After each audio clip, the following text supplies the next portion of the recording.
This is Jackie, and I'm here with Shauna of War on Women. We're here at the Virginia Beach stop of Warped Tour. How are you doing so far today? Enjoying a little bit of AC when you can? Oh, yeah, no, good today. That's always seems to be a little bit of a struggle. The last time we spoke was at Riot Fest in Chicago last September, rather. I felt like back in September 2016, at least personally, but for several others, we were so optimistic. We were like, we're getting close to the end of this year. Things were looking so optimistic. And then they were no longer optimistic. And then we got 2017, and I feel like so much has changed. How have things changed for your band and yourself? I can say with Trump getting elected, there have been some people sort of looking to us to have a statement or, to write songs about it, and we are working on a new record right now. Well, not right now. We're at Warped Tour right now. But before and after, we're going to be working on a new record, finishing that up.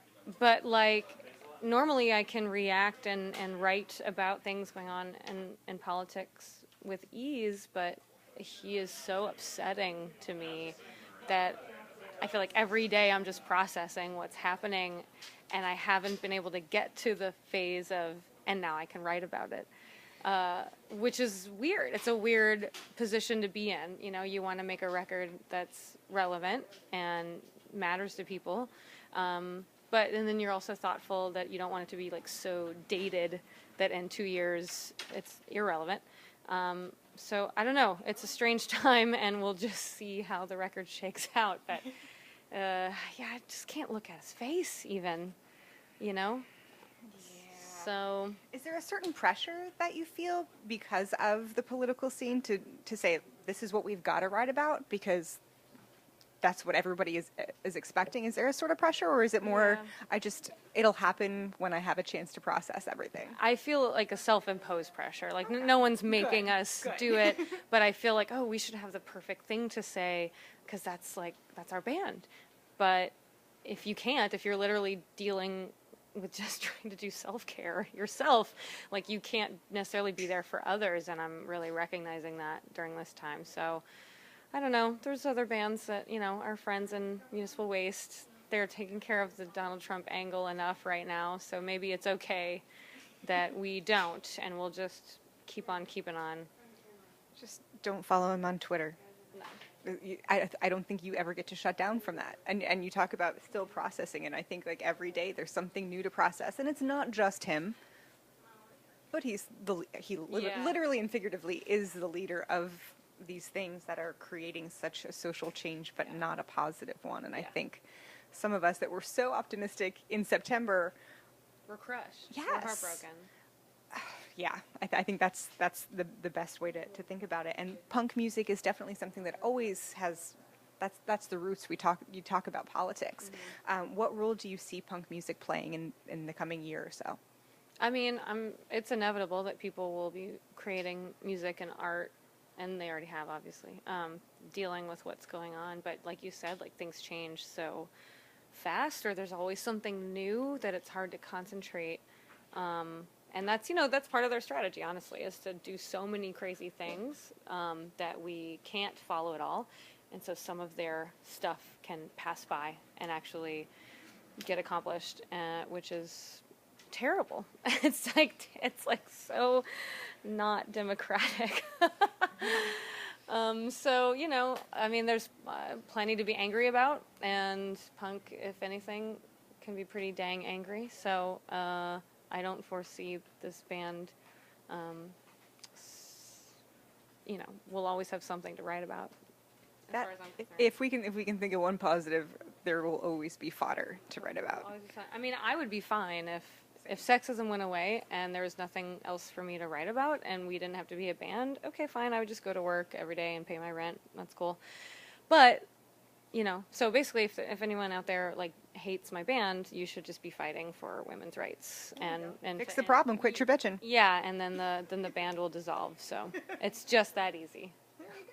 There you go. I mean, punk music has also been a vehicle for change. Tell me a bit about Safer Scenes. Yeah. So it's this idea that the band had to bring bring some experts along tour with us to teach the audience how they can intervene when they see harassment or violence at shows, and whether that's gender-based or racially motivated or transphobia, homophobia, ableist, whatever. Because, you know, like the people, like, so I do this kind of training in Baltimore where we live, but I do like smaller venues and like DIY spots. But Warped Tour is a very big festival with a lot of people. And so the people that actually have the most power at a place like Warped Tour is the audience. There's more of them than bands or security or whatever, right? So that's who needs to know these skills in a big music festival environment. And so that's who we're targeting. And there's a booth next to our merch table most days, and we just want to tell people what to do. Like, literally, if you see someone being harassed, or if you're not sure if someone's being harassed, like, there are still things you can do to just check in with people and make sure they're okay. And if not, we'll let you know how to support them in the way that is most comfortable for you. You know, you don't have to, we don't want anyone punching anyone. No. You don't have to confront anyone, even if you're shy, you know, like, there's a lot of different strategies, and we just want to be able to tell people what they are. I think that's very important. I watched what I know in context is just a brief clip of the Dickies and the crowd reaction. And the crowd reaction from the viewpoint of the person taking the cell phone video was you heard a lot of men cheering him on. Yeah. And that was quite alarming. And you sort of wonder, what does anyone, whomever it is, have the responsibility to do? But it's like the first reaction was cheering. And it was like, that was not the first reaction we should be having. Yeah, cheering and laughter. Yeah, and so like so obviously when you start to engage a crowd of people against one person, that's a really dangerous place to be, right? That's a bad road to go down. But what's remarkable is that there are studies that have been done that show that, you know, if one person checks in with a victim, it makes a huge difference in how that person processes that experience later on, and how many rights they feel that they have, and all of that kind of stuff. So even if one person would have just been like, "Are you okay? Let's walk over here," you know, like there's a lot of different things people can do.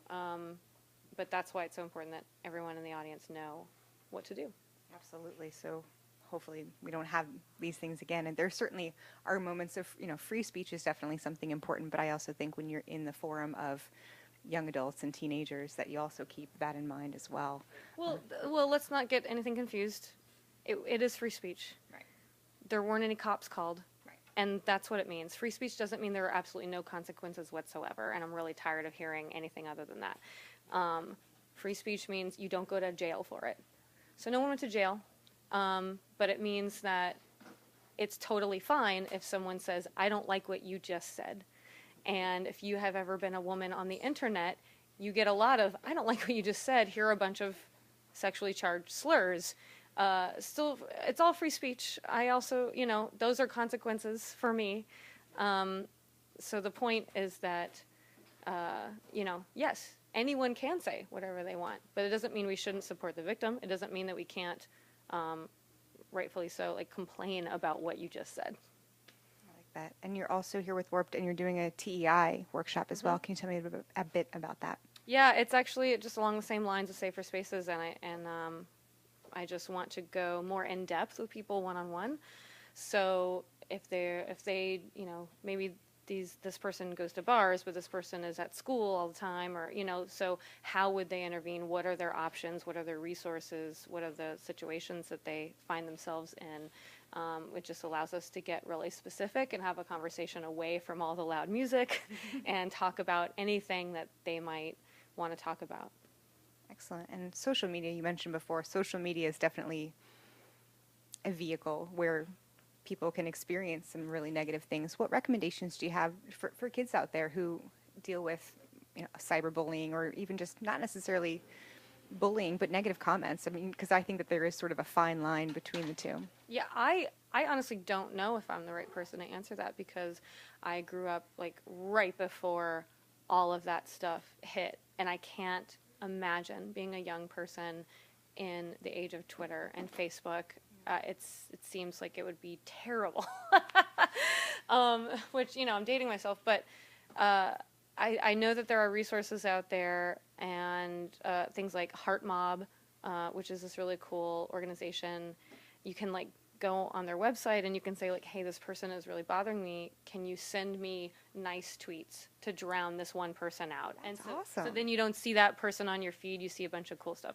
Or this person's posting really inappropriate stuff and they keep tagging me. Can you report them? And then a bunch of people will report them. And it's this lovely idea of like, you know, like supporting each other, strangers supporting each other online in order to ensure that everyone can have like equal access, basically, because that's what it's about. They're trying to just get us offline or off the streets or out of their way or shutting us up, and it's not going to happen.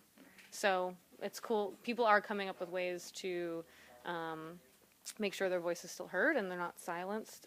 So I would check out Heart Mob, and then, you know, just know that real life experiences and friendships outweigh online experiences like so much. Like, it's good to find your people online because it can be hard to find your people in your town, maybe your small town, but you still have to get off the computer sometimes and raise your self-esteem on your own and experience life, because if you get stuck to that computer screen, and I know what that's like because I have to do our social media too, you know, like if you get stuck on that screen, you'll start to lose what reality is, and it becomes way easier to be down on yourself, which is not cool.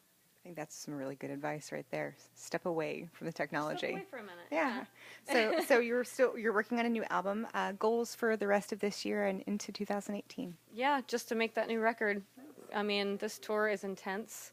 Especially because we're all of a certain age and we have jobs and have to pay the rent. So hoping to just stay home, nest a little bit, do our laundry, be normal for a bit, and then maybe next year we'll probably be touring a lot more and on a new record, and it should be super fun. I hope people like it. Very exciting. Well, stay tuned for much more from War on Women. This is Jackie. Thanks to Chorus FM and One Avenue.